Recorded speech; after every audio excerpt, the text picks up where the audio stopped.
AFL round 21 kicks off with a double header on Friday night, and if you want the best 1 to 39 tips for Friday night, then you better listen on right here.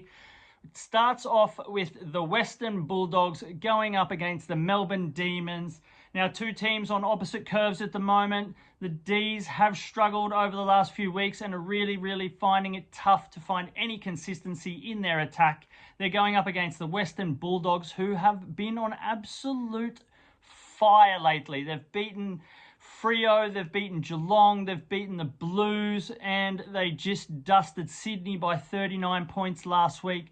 Now, in their last two games, they've held Sydney and the Cats to 48 points scoring, going up against the Demons, who rank 14th in attack in points for. So look for the Western Bulldogs to continue their run into the finals and beat the D's by a margin of 1 to 39, with the D's defense keeping this in touch as it usually does.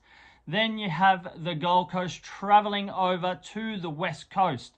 Now, no surprise and nothing new that the Gold Coast are horrendous away from home, but they did just have their first home loss of the season against Brisbane that has put their season on an absolute edge.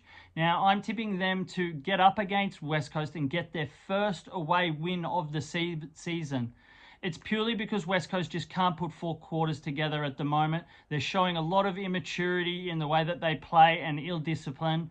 And I expect that Damien Hardwick will be thrashing the Gold Coast to get in check and keep their season alive. And the thing is, the Gold Coast have had a bit of luck recently at Optus Stadium, winning their last two, including a 70-point win against West Coast last season in Perth.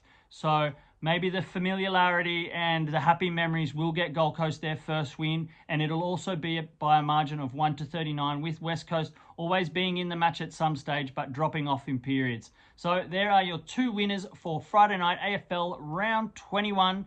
And remember, happy punting, and above all, gamble responsibly.